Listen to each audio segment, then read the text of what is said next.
francs ba noppi ñu jox la cadeau bu doy waar oh le 25. Tigo.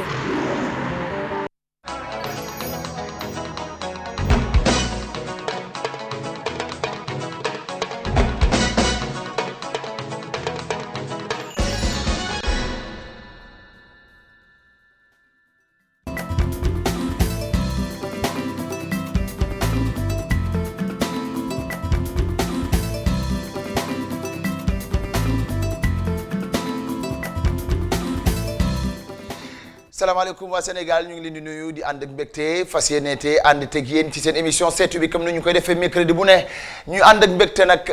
ci fi teew parce que c'est vrai demoon nañu noppaliku nag noppaliku bi comme lu ñu wax ñu xaabaabal waaye nag fi mu toll nii dellu si waat nañu fas yéene waxtaan ak yéen ci li nga xamante ne moom mooy suñu aada ak suñu cosaan li ñu moom maanaam Sénégal sénégalité loolu nag moom moo ñu tax a jug ñun ñëpp loolu nag saa yu ñu ko tegee ci penc mi rek. defe naa ne yéen ñi nga xamante yéen ñuy seetaan yéen a ciy gën a farlu ndax Sénégal dëgg la bu luñ ci mënta ji rek bu meññee defe naa ne ñun doomu Sénégal yi rek ñoo ciy profité dama ne woon la dernière fois que Sénégal nekk na dëkk boo xamee ni tey képp koo xamante ne yaa ngi fii à travers les 14 régions fierté la maanaam boo xëy suba li nga njëkk a def moom mooy nga fëgg sa dàll xool jàkkaarloog ñi nga xamante ne moom mooy ñi nga fas yéene jëflanteel journée bi yëpp waaye leen rek nga ciy dégg na nga def maa ngi fi naka yi tey alhamdulilah loolu c'est bien loolu nag mooy tout simplement mooy patriotisme loolu defe naa ne tey war nañ ko gën a suuxat ci suñu réew loolu tamit defe naa ne war nañ ci waxtaan parce que xale yi nga xamante ne ñoom ñooy la nouvelle génération chaque jour d'ailleurs sax am na ci gàmmu gi jot nañoo doxantu tuuti ci biir dëkk bi dem Tivaouane tout ça mais da nga gis ne y a une seule question qui revient ci seetu bi mooy vraiment ñun lenn rek moom moo ñu intéressé moom mooy suñu Sénégal mooy suñu aada mooy suñu cosaan mooy li nga xamante ne moom la ñu namp loolu rek moom moo ñu intéressé et je pense que ne tey bu ñu waxee ñu sax ci defe naa ne mbégte rek la ñuy àndal alors ñuy fàttali encore les téléspectateurs numéro yi donc voilà mooy affiché noonu ci seen suuf écran di 88 628 04 05 mais fàttali ñi nga xamante ne ñoo nekk bitim réew tamit bari lool ki nga xamante ne moom laa di ci faral di àndal mooy ndaak dama koy may mu noppalu tuuti rek mais encore di remercier infiniment ki nga xamante ne mooy Alfie bi nga xamante ne moom fi jotoon wuutu merci beaucoup Alfie vraiment comme on dit da nga rek sax ci xolu Sénégal yi te macha allah ni nga ko defee ni ngeen ko defee rek noonu la donc incha allah defe naa ne semaine prochaine nag danañu mën a ànd ak mën a ànd ak suma jigéen ki nga xamante ne moom mooy ndaak le temps que tuuti rek mu daal di moom it noppalu ko tuuti alors ñuy fàttali téléspectateurs yi ne mercredi bu nekk. dañ doon ñëw di waxtaanee li nga xamante ne moom mooy li ñu ñor mooy suñu dëkk suñu làkk suñu cosaan ak suñu aada loolu nag li ko waral mooy tout simplement yi nga xamante ne moom la xale yi fooy ci mbedd bi moom mooy suñu kàllaam mooy làkk ñu bëri xëj na danañu wax ay expression du ñu xam baat ba la muy tekki wala tamit bu ñu ko xamee du ñu xam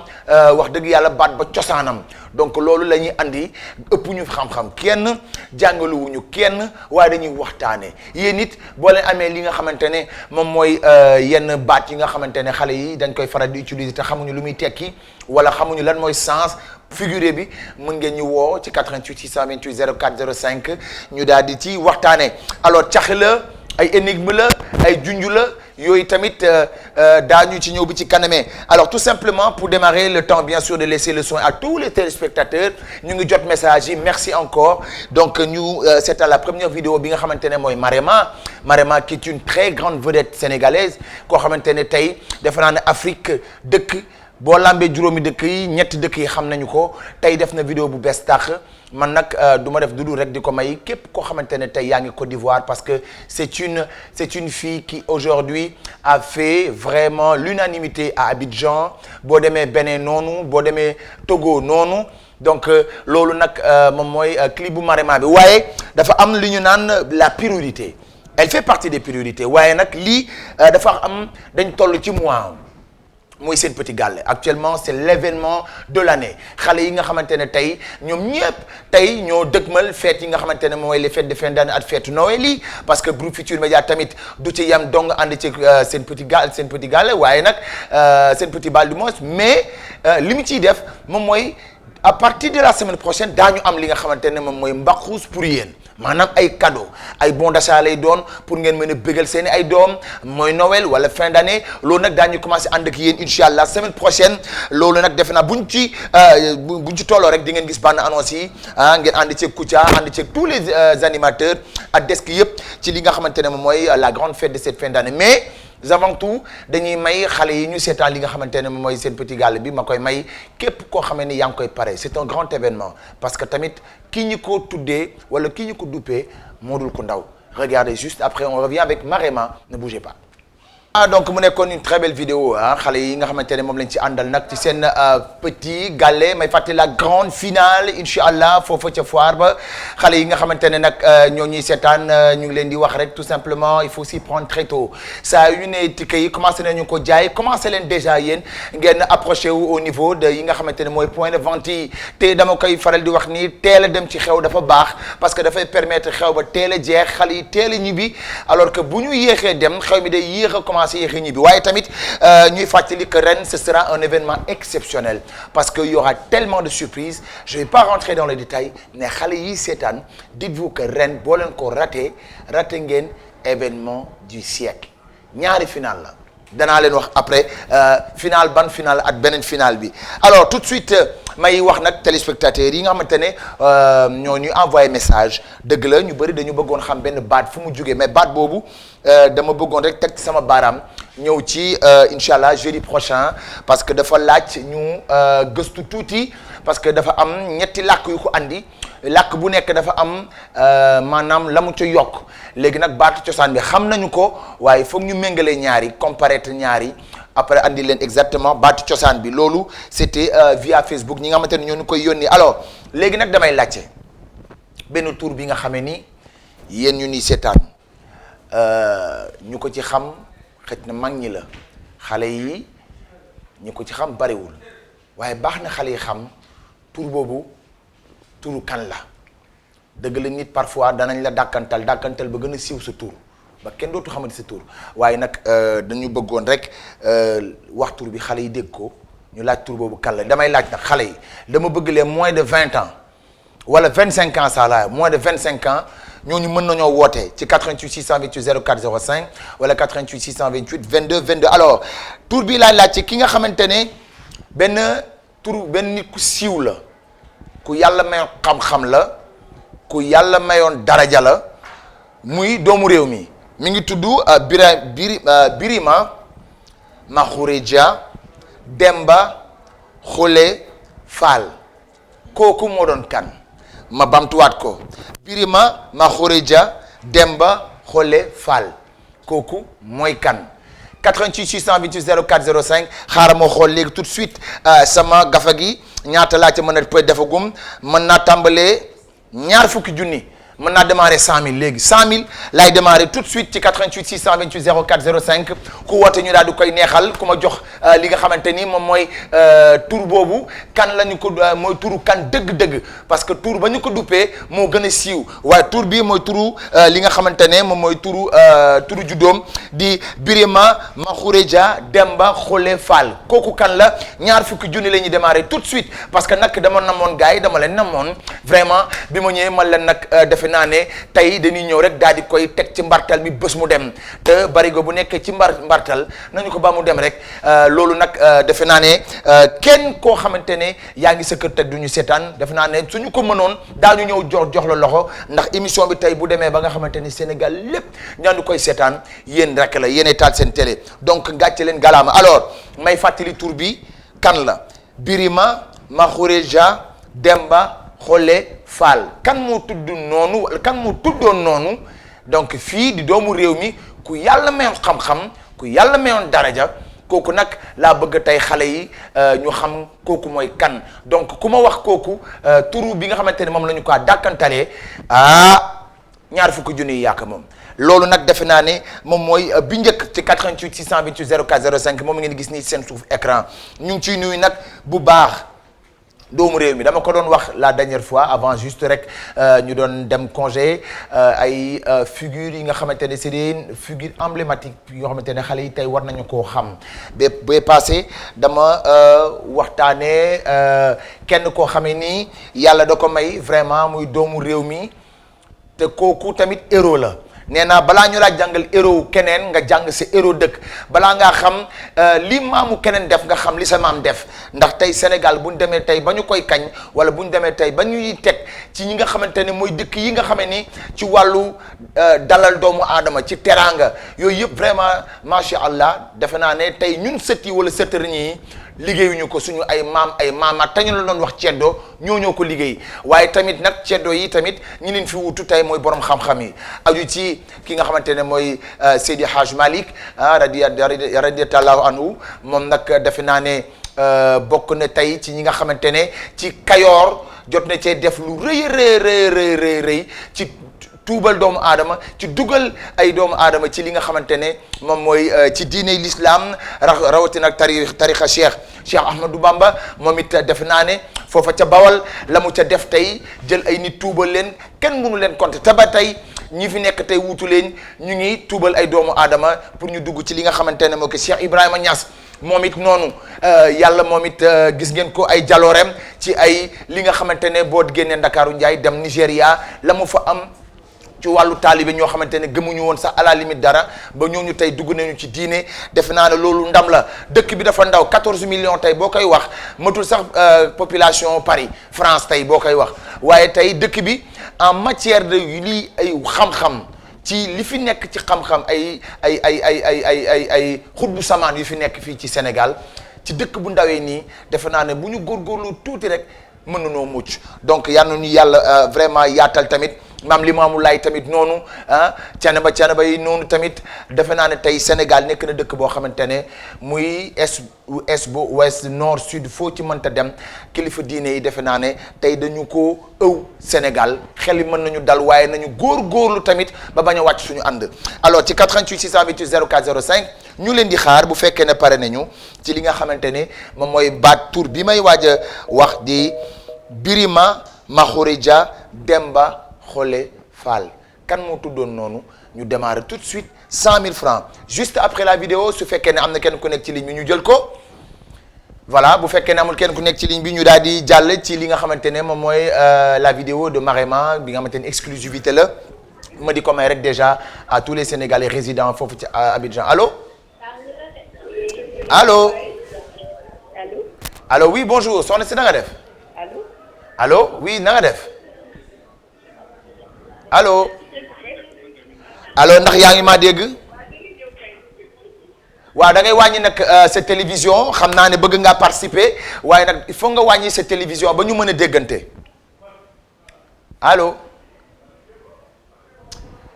allo defe naa ne Apulaay kooku defe naa ne déggante bi neexul voilà suñu ma mënee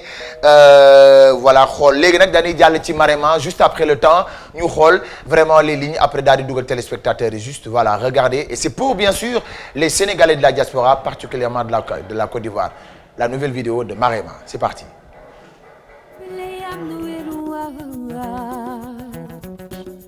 ci nekk na ngay toogee Sénégal njaay man di xamoon ni dëkk bi ni la neexee fu waay mën a nekk yaa ngi kuy béggee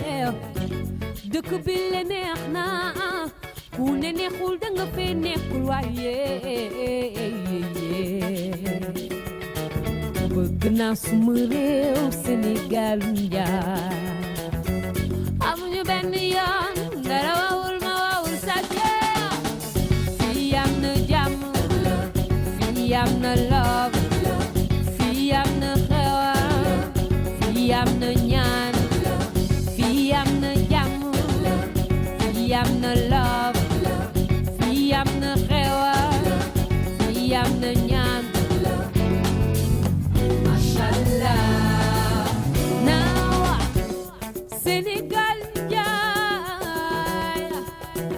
soxla wu ñu dimbalu kenn ngir mën a nekk benn ñun di lépp lu ñu war a mën a am mën nañ ko bokk suñu biir dëkk bi ile am na jàmm xewul ñaan maam yëpp bari nañu fii ile ku ne Sénégal njaay neex lool yow da nga fee xamul waaye sama dëkk neex na su ma neexee waxal loolu suñu maam yi ñaneñu fii suñu maam yi ñaneñu fii la Sénégal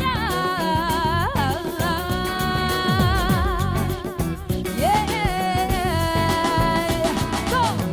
fii am na jàmm fii am na love fii am na xewal fii am na ñaan fii am na jàmm fii am na love fii am na xewal fii am na ñaan mashallah now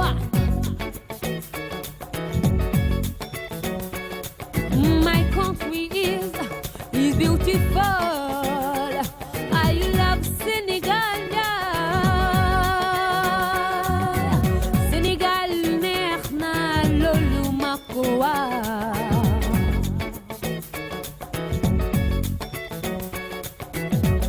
we have love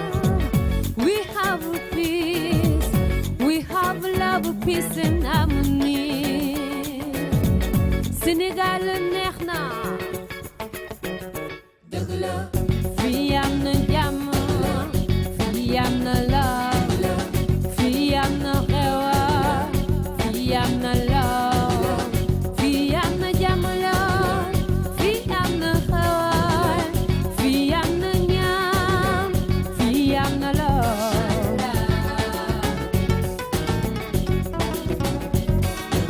dëgg la dëgg la dëgg la dëgg la dëgg la dëgg la dëgg la dëgg la dëgg la dëgg la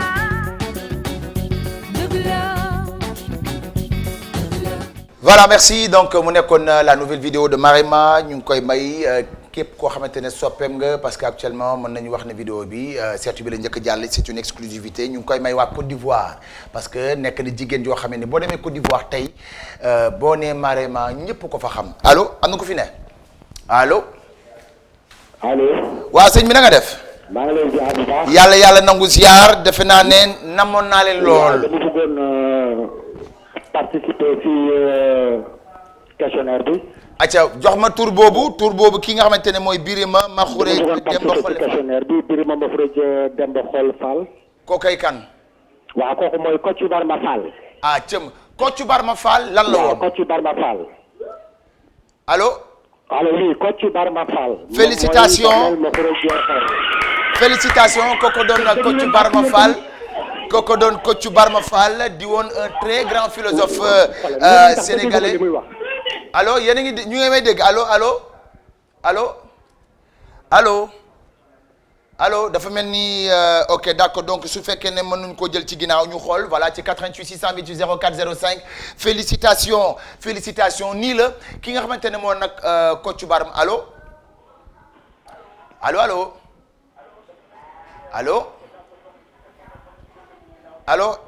kooku dafa mel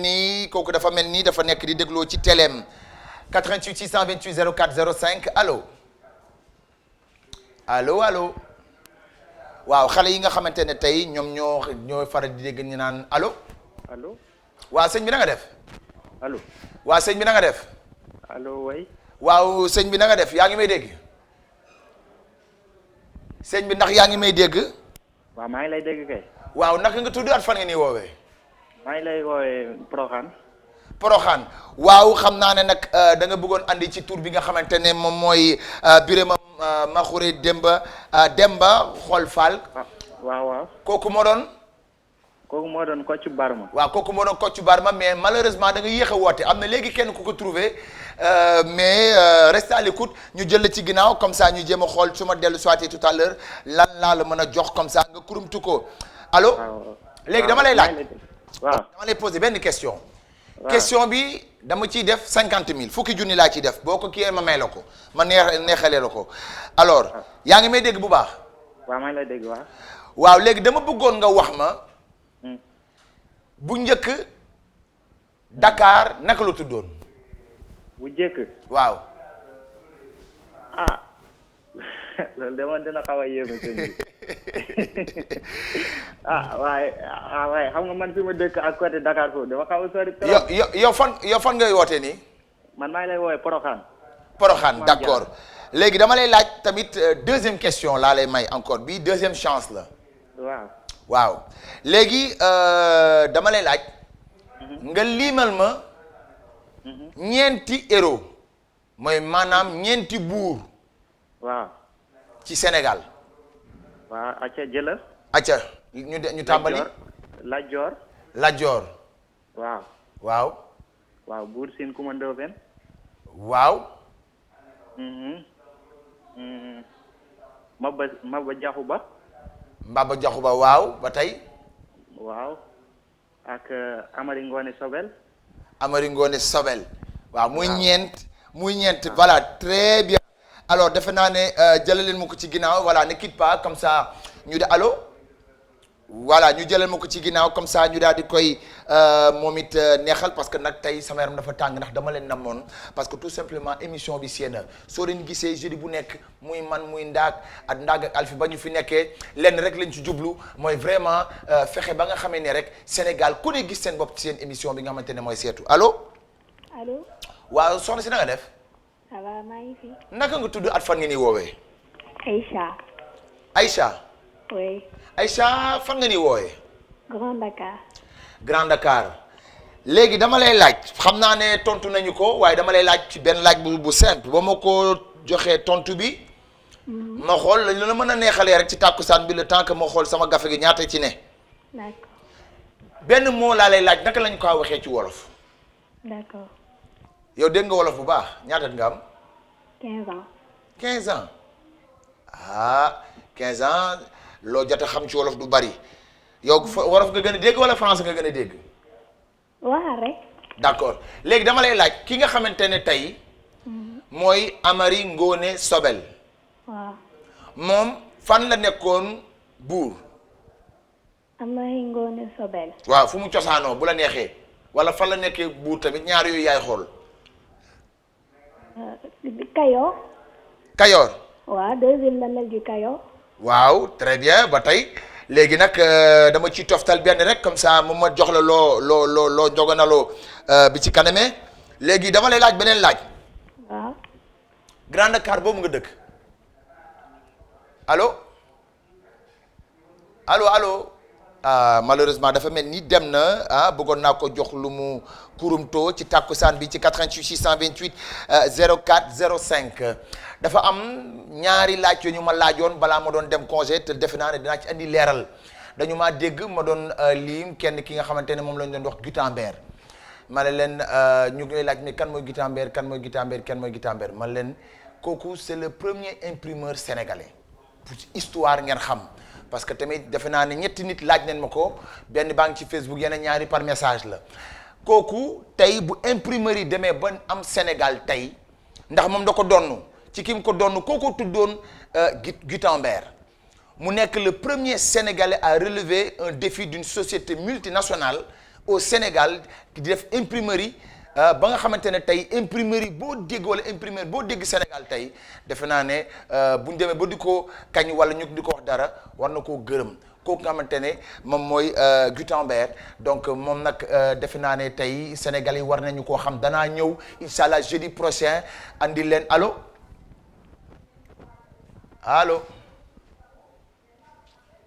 allo bu fekkee ne am na kenn ku nekk ci li mi ñu dugal ko allo 88 628 04 05. salaamaaleykum. waaleykum asalaam sëñ bi na nga def. waaw maa ngi fi rek alhamdulilah. maa ngi laa ziar di la dalal tur bi naka la. tur bi Babacar la. Babacar fan nga dëkk. maa ngi dëkk Dalifort. Dalifort d'accord alors donc dama lay laaj sànq dama fi joxoon benn tur am na. kooku dem na 88 628 04 05 ñu ngi xaar tamit ñi nga xamante ni ñoom ñooy les téléspectateurs loolu nag bëggoon naa ci waxtaan ak ñi nga xam ne ni mooy la nouvelle génération wala xale yi nga xamante ne dañu juddu les années 90 xamuñu mag ñi nga xam ne ñoo fi nekkoon ah c'est des grands noms te ñooñu tey defe naa ne quand on parle de la République wala quand on parle de la démocratie wala quand on parle de la décentralisation que ça soit sur le plan religieux wala sur le plan politique ñooñu dañ ci jouer rôle bu rëy ndax tey dañu foog ne rek foog nga jàng dem bac plus 15 wala bac plus 120 pour nga mën a diriger réew non donc allo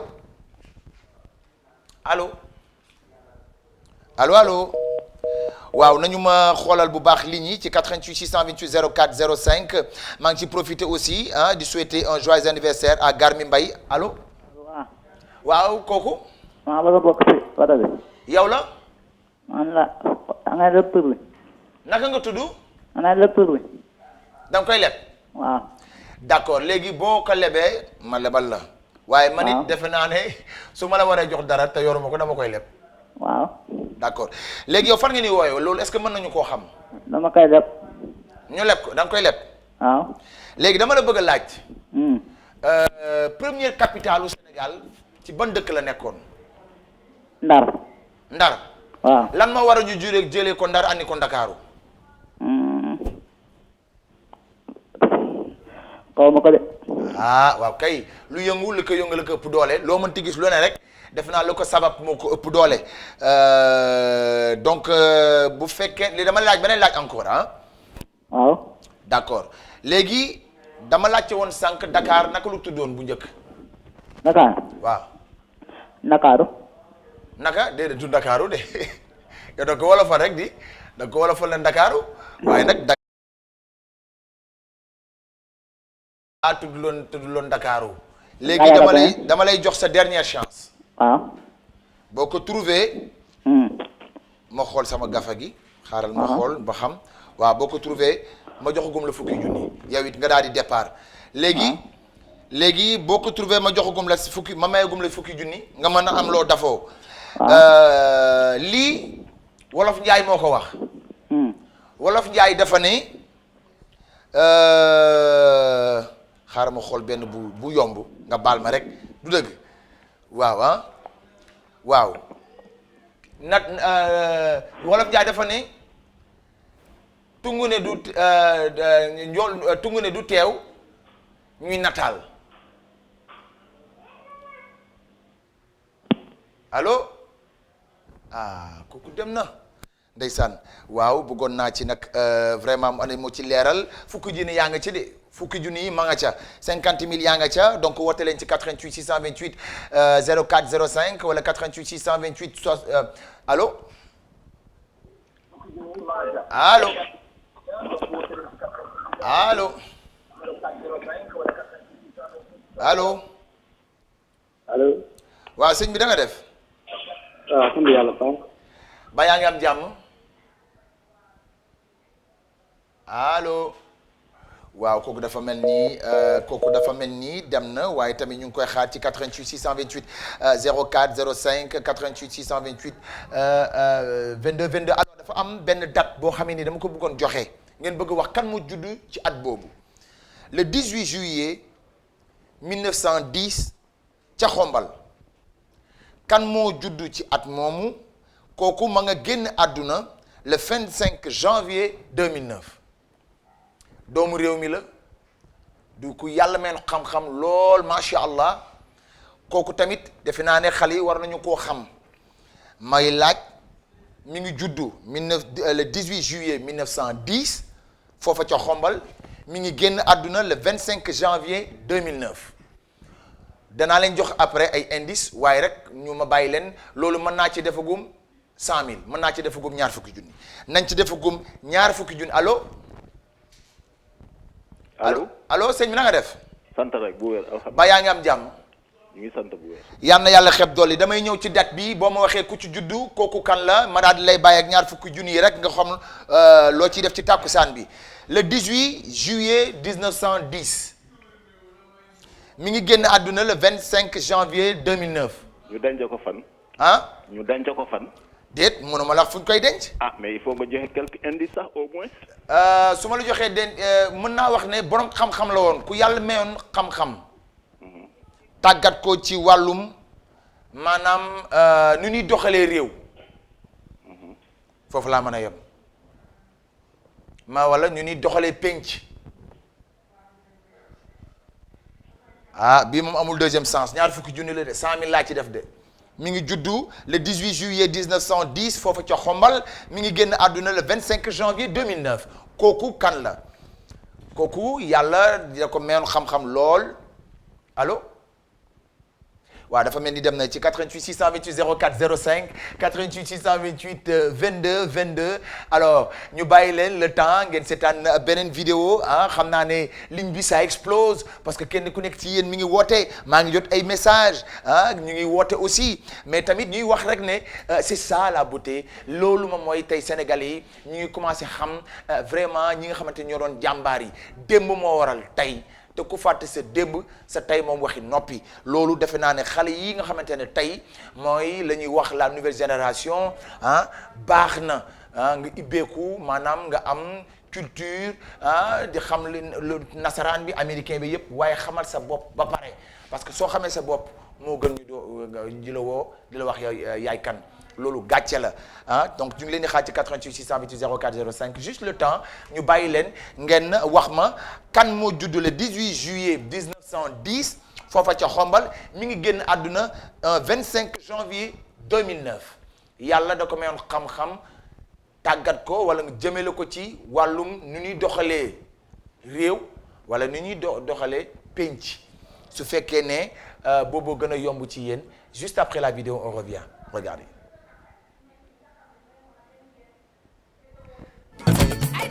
Voilà, donc mu nekkoon la nouvelle vidéo de Mbathio, une super belle production. Donc Mbathio, félicitations encore. Donc single bi moom it mi ngi waajal li nga xamante ne moom mooy sa sortie d'album. Alors di ci féliciter encore vraiment la nouvelle génération. Alors ñuy fàttali encore téléspectateurs yi ne ñu ngi leen di xaar ci 88 628 04 05 dama bëggoon ngeen wax ma dafa gëm naa ci ñaar fukki junni bu fekkee ne nag may seetaan gaaw leen gaaw ngeen woote ci 88 628 04 05 wala 88 628 22 22 wala 65 65 alors kan moo juddu le 18 juillet 1910 ca Xombal mi ngi génn àdduna 25 janvier 2009 kooku kan la indice bi ma leen mën a jox moom mooy bokk na ci ñi nga xamee ni tey réew mi ci wàllum kujje bu ñu demee ba yox kujje du ma ko àggali waaye ju ñu doy na borom xel defe naa ne joué na ci rôle bu bare kooku nag defe naa ne tey sénégalais yi war ngeen koo xam dëgg la xam tur bi baax na waaye xam nit ki fa mu juddoo fa mu cosaanoo tamit baax na xam la mu def ci sa réew aussi c'est important donc moom mi ngi juddu le 18 juillet 1910 mi ngi génn àdduna voilà 25 janvier 2009 alors Apulaay sama nopp bee ngi toj wax dëgg neex yàlla maa ngi bëgg a dee de bu fekkee ne am na kenn ku ne ci ligne bi ñuy doon di koy dugal ci 88 628 04 05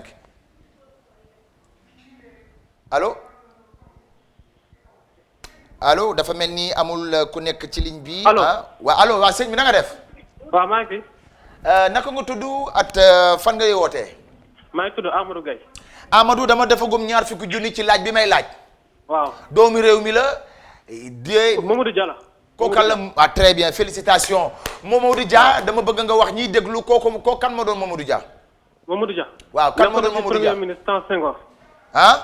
mu nekkoon président conseil kii bi temps Senghor. waaw mais kooku tey dafa joué ci wàllu politique ci réew mi li nga xamante ne c'est extrêmement important xale yi war nañu koo xam parce que stabilité dëkk dafa baax ku jee opposition donc Mamadou Dia xeexkat la woon c'est un patriote sénégalais un grand politicien kooku doon Mamadou Dia moom nag mi ngi juddu le 18 juillet 1910 félicitations ñaar fukki junni ci yow ne quitte pas ñu daal di lay jox ci ginnaaw effectivement naka nga mën a def ñu wax la pour li nga xamante ne noonu nga war a def pour ñëw jot si ko ci 88 628 04 05 merci encore et toutes nos félicitations ñuy remercier képp koo xamante ne vraiment yaa ngi ñuy seetaan di ko may sama tonton ki naan tonton Massène moom it un très grand politicien nekk AFP tonton Massène moom nag ki nga xamante ne moom moo doon baayam moom it doon xaritu ki nga xamante ne moo doon Mamadou Dia moom sax amaana astuut bi mu ci jot a xam tonton Massène donc moom ci boppam jot na ma cee wax lu bari donc moom it defe naa ne tey ndar bu demee ba am tey bëri ñi nga xamante ne engagé wu soobu ci wàllu politique defe naa ne moom di Mamadou Dia influencé ne leen alors loolu nag may fàttali ne alors moom nag c'est un grand bâtisseur bien sûr de la République du Sénégal donc 1949 donc boobu moom may fàttali encore ne Sénégalais yi am na ci loo xamante ne bi mu njëkkee maanaam taxaw def congrès 1949 la alors donc du 15 au 17 avril donc la njëkk a tenir premier congrès donc loolu nag defe naa ne Sénégalais yi tey war nañu ko xam donc di li nga xamante ne moom mooy voilà fondateur alors du bloc démocratique sénégalais donc moo doon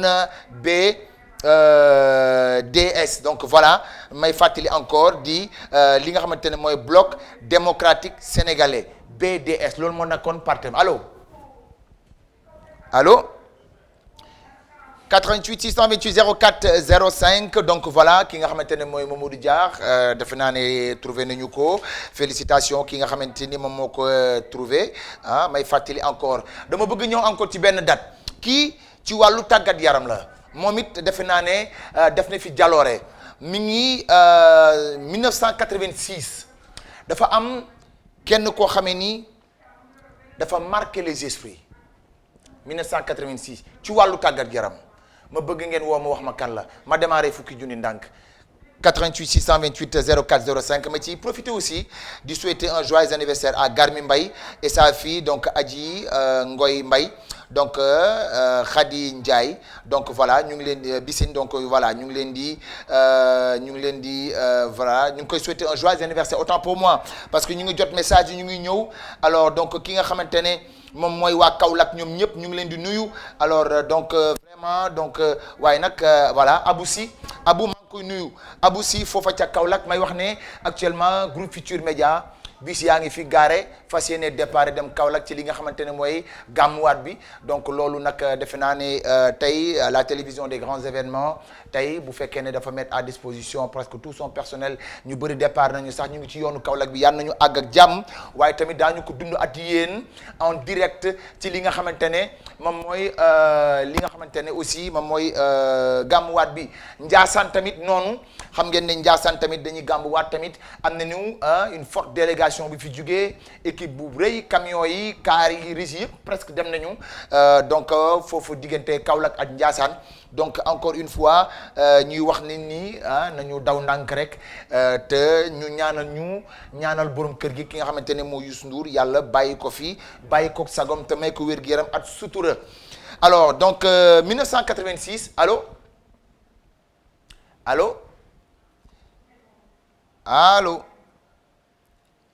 alors donc may fàttali encore alors 1986 dama bëggoon ñu wax ma ci rek exactement ban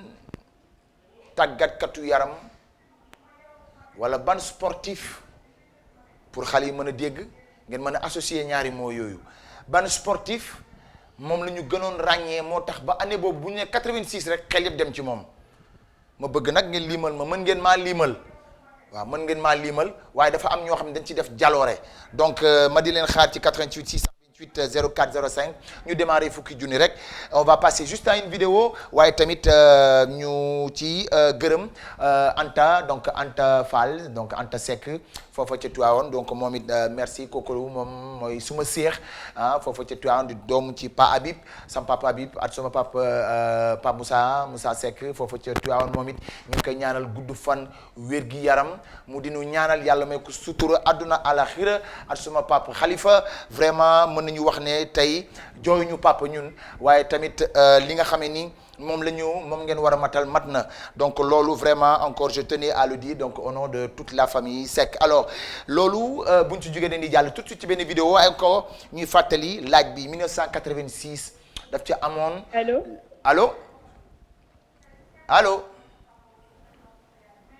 allo waaw kooku dafa mel ni dem na 86 sport am na ñu ci defoon jaloore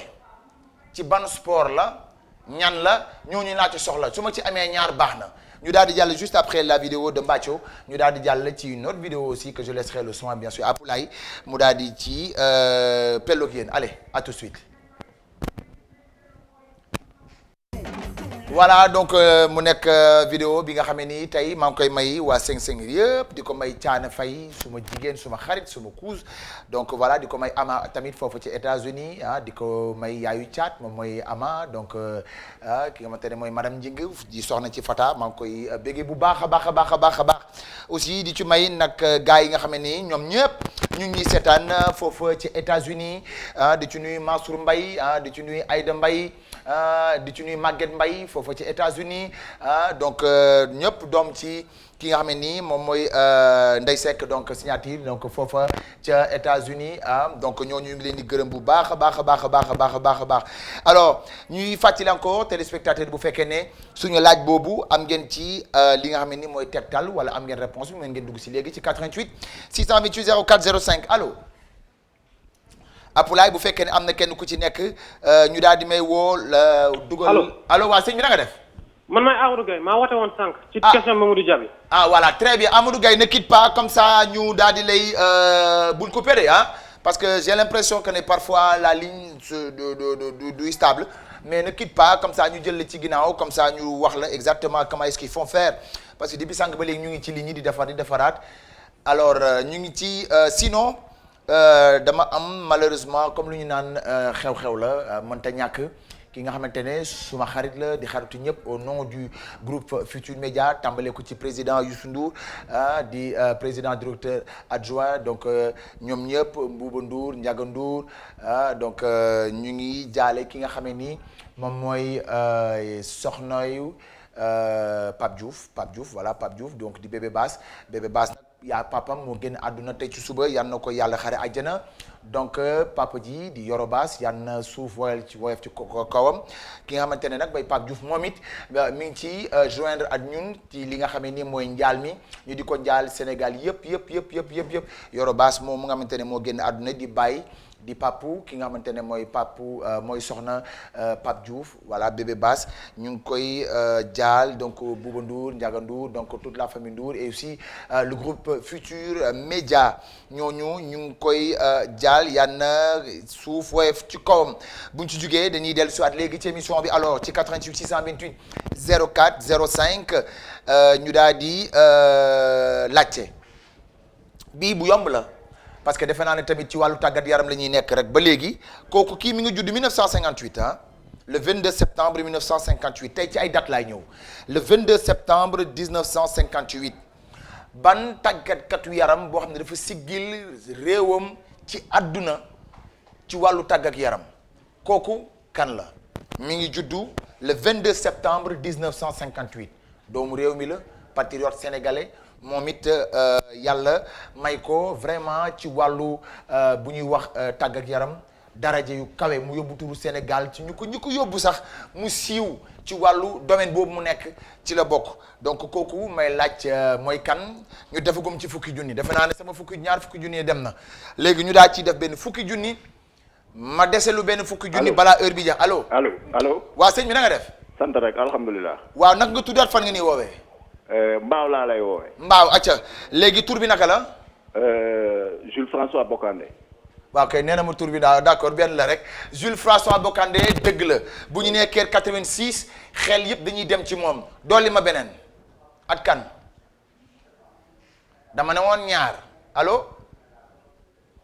oh dem na dama ne woon ñaar nañu ma jox ñaar Jules François Bocandé génn na waaye tamit am na ci yeneen tur yoo xam ne nii bokk nañu ci boo nee Caire 86 xel yëpp dem ci ñoom 1986 sax laay wax waaye rek ñu jox leen comme loolu Caire 86 doon vraiment benn Coupe d'Afrique boo xam ne nii dafa marqué les Sénégalais dafa am ay étape ci wàllu tàggat yaram daf ñu marqué alors kii nag ma ci dolli mi ngi juddu le 22 septembre 1958 moom la juddu moom it nekk ci wàllu sport wër na àdduna bokk ci ñu siggil réew Sénégal ci jongante yu gën a mag ci wàllu tàggat yaram ci àdduna kooku moo doon kan alors maa ngi leen di xaar kooku defe naa ne sax loolu mën naa wax ne moom mooy ci ñu njëkk a am raaya ca discipline boobu ca la bokk donc kooku nag laa bëgg ngeen wax ma mooy kan mi ngi juddu 22 septembre 1958 88 628 04 05 88 628 22 22 alors ñu ngi leen di xaar woote leen gaaw ma defagum ci fukki junni di ci nuyu ci suma xarit maam Cheikh ki maa solal ba keroog maa sangu suuf maam Cheikh xam nga ne su ma ko tuddee tey defe naa ne sénégalais yépp ña nekk foofu ca waago ñaay tey defe naa ne ku fa romb rek ku ne di nga bég nde xale bu am jom bu mën liggéey ba pare set liggéey parce que dama koy faral di wax ni bu ñuy def consommer local wala bu ñuy def consommation locale wala consommons li ñu moom boobu dafay fekk finition ba baax na ku nekk yaa moom sa poche ku ci nekk yaay tànn ku la neex nga dem mu solal la wala nga dem jënd ci moom ay yére wala nga daal di sol ay yéreem maam Cheikh nag laa taamu ba keroog maa tàngoo sango suuf maa ngi koy bégal maam Cheikh di ko bégal bu baax a baax a baax a baax a baax moom foofa ca propriété styliste foofa ca waago ñaay maa ngi koy nuyu bu baax maam Cheikh namm naa la torop mais incha allah danaa fa jaar ñu leen di xaar ci 88 628 04 05 22 septembre 1958 ban sénégalais moo ci dem bitim réew ci compétition yi gën a mag ci wàllum sport ñu organiser ko fa mu jël fa raaya te bokk na ci premier sénégalais yoo fa am raaya ci discipline boobu kooku kan la sànq waxoon naa 1986 Bokandé génn na dama cay yokk yeneen nee naa ne su ma amee ñaar fukki junni dem ne defe naa ne ñaar fukki junni laa ca def bii ma demandé fukki junni gaaw leen gaaw sama yaram dafa tàng balaa maa wàcc alors ñu ngi jot ay message nag vraiment merci encore kii di Cheikh Tidiane Samb foofu ca Mbour moom it nag ñu ngi koy ziar bu baax a baax a baax a baax a baax a baax moom it ñu ngi koy ndokkale mi ngi ñu ndokkale ci gàmm gi waaye moom it ñu ngi koy ndokkale ci gàmm gi ñu ngi ci ndokkale tamit képp koo xamante ne demoon nga gàmmu di wax ne yal na yàlla nangu ñaan yépp yal na yàlla def ci réew mi jàmm loolu la ñu am Sénégal réewu jàmm la di ko wax baax na waaye jëfe ko moo gën ndax jëf moo gën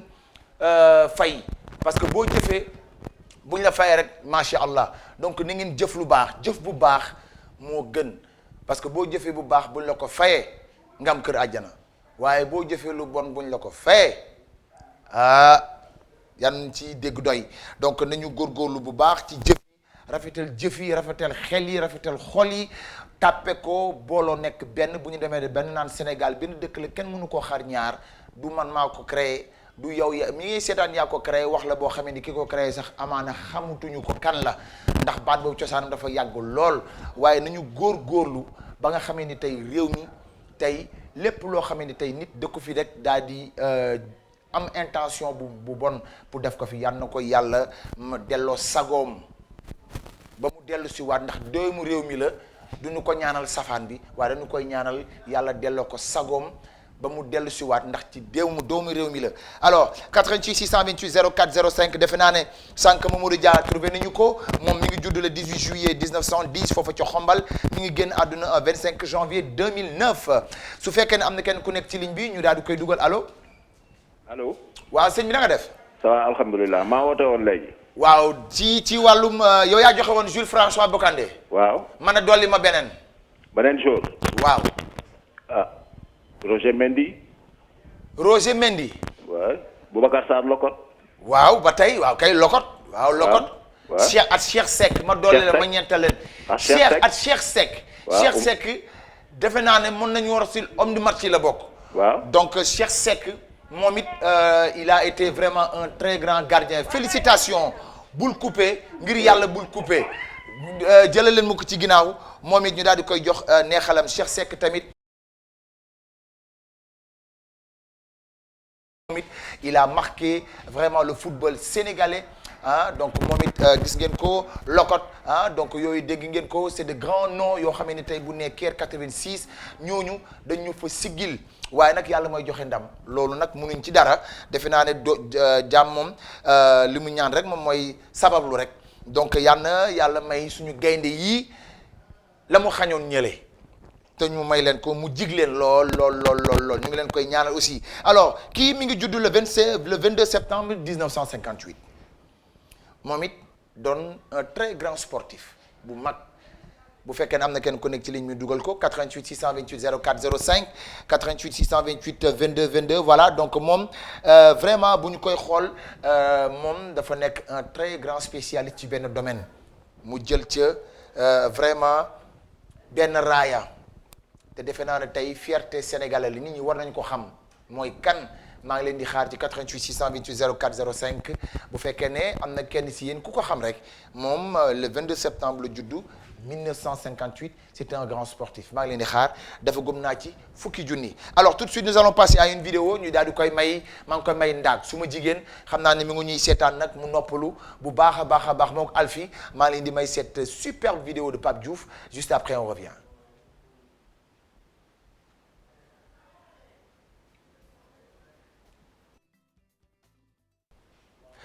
voilà su fekkee ne yembugul ñu ngi leen di xaar ci 88 628 04 05 allo allo. allo oui. waaw sëñ bi da nga def. sant bu baax. waaw ñu ngi lay ziar naka nga tuddaat fan nga ni woowee. Moussa Diaye laa tudd maa ngi wootee Ndar. ah waa Ndar nag defe naa ne Sénégal tey bu ñu ko defoon laay wootee. fan ngay wootee. Ndar.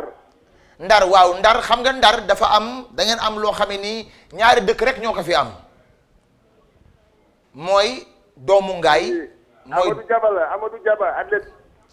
voilà très bien Amadou Diallo Amadou Diaba voilà Amadou Diaba effectivement Amadou Diaba moom moo judd le 22 septembre 1958 moom nag à Dakar donc athlète la woon spécialiste 400 mètres donc moom 400 mètres et donc il est le premier et unique médaillé il est le premier et unique tey su fekkoon ne dama doon wax tey wàllum jaloore kii dama koy jox loo xamee ni maanaam raaye boo xamante ne du ba ilaa yow mi dund ko fàtte parce que bu ñu demee tey ba toll ci 2016 yaa ngi dégg 2016 mu nekk le premier médaillé et unique félicitations ki nga xamante ne mooy Amadou Diaba ngeen war ko xam xale yi war ngeen ko xam bu baax Amadou Diaba c'est le premier Sénégalais. Il était athlète spécialiste en 400 mètres et 400 mètres et boobu noonu moom c'est le premier et unique médaillé le premier et unique médaillé donc ba léegi nii amagul kenn ci Sénégal koo xamee ni vraiment jaloorem ci fi ñu toll ba information ñu amagum xëj na am na ci yeneen domaine waaye daal ci lu ñu mën a jàpp ci wàllu olympique defe naa ne amaguñu ko donc ñu ngi leen di xaar ci 88 628 04 05 donc félicitations kooku wootee ci Ndar dama ne koon sànq Ndar dañu am dàkkantal boo xamante ne ñaari gox rek ko fi am Sénégal mooy doomu Ndar ak doomu Ngaay munoo wax doomu Thiès wala man déedéet Ndar ngay wax ah ñoom rek ñoo ko am doomu Ndar doomu Ngaay ñaar ñooñu ñoo ko am donc gàcce alaama yow waa nga fa doomu Ndar nga yow Pape Fall doomu Ndar nga waaw loolu yow rek yaa ko am yow at Ngaay yéen rek ko am doomu Ngaay doomu Ndar yéen ñaar ko am donc voilà félicitations encore une fois et juste après la vidéo ñu ci vraiment yeesal suñu njaal ci ki nga xamante ne mooy bébé Bass papam nag génn àdduna teg ci suba yal na suuf woyof ci koom Mamour Ibra Kane Birane Ndour Ndiaga Ndour Bouba Ndour donc tous les directeurs ainsi le personnel ñoom ñëpp ñu ngi joindre de par ma voix di vous présenter bien sûr toutes nos condoléances yal na yàlla suuf woyof ci koom juste après cette vidéo ma may ko Ndak et bien sûr Alfie à tout à l'heure. Voilà donc mu doon Pape Diouf donc ñu di ko may aussi doomu Gambie yëpp di ñaan aussi yal na jàmm yàgg foofu ca Gambie nag jàmm rek moo fa am at lu coow li mënta bari jàmm rek moo fay am ne jàmm rek mooy am Gambie. alors ñu daal di aussi remercier defe naa ne balaa ñoo yegg ci émission bi balaa moo jeex parce que ñuy fàttali téléspectateurs yi ne dafa amoon laaj yu bëri yoo xam ne jot nañu koo laaj allo bu fekkee am na kenn ku ne ci ligne bi rek mën nañu koo dugal. allo. waaw na nga def. maa ngi fi. ça va naka nga tuddaat fan nga nii woowee. man la sama papa woote woon léegi. sa papa na mu tudd. moo gañe woon Bokande joueur yi. ah waaw très bien. numéro bi la lay jox. waaw d'accord donc ne quitte pas ah. 77. waaw ne quitte pas bu ko joxagum en direct nañu ko jël ci ginnaaw voilà très bien nañu ñu ko jël ci ginnaaw balaa mu koy joxe en direct. Alors félicitations en tout cas, merci encore. may fàttali encore les Sénégalais que vraiment avant que ñuy dem à la fin de cette émission dañu bëgg tout simplement encore rek di masawu ki nga xamante ne mooy bébé Bass di ko jaal bàyyam ji génn àdduna yal na ko yàlla xare àjjana yal na yàlla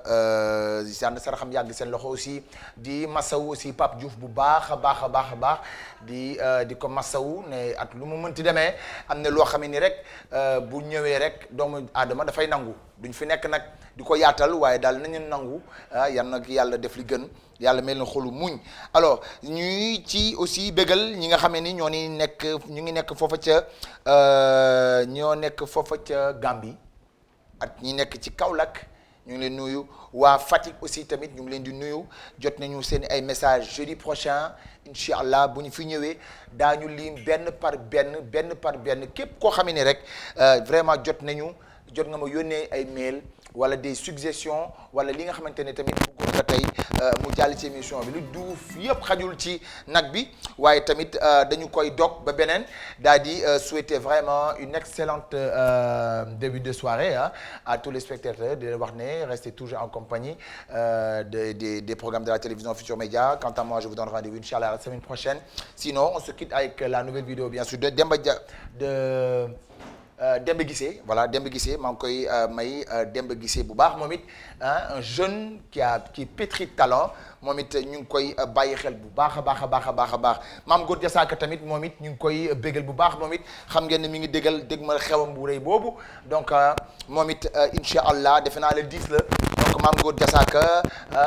ñu ngi pare rek daas fanaan la ñu kaa defee. Merci Apoulaye, merci Pape Fall, merci à toutes et à tous. D'ici là, portez-vous bien. Je vous donne rendez-vous, Inch'Allah, semaine prochaine. D'ici là, ciao, bye bye, au revoir.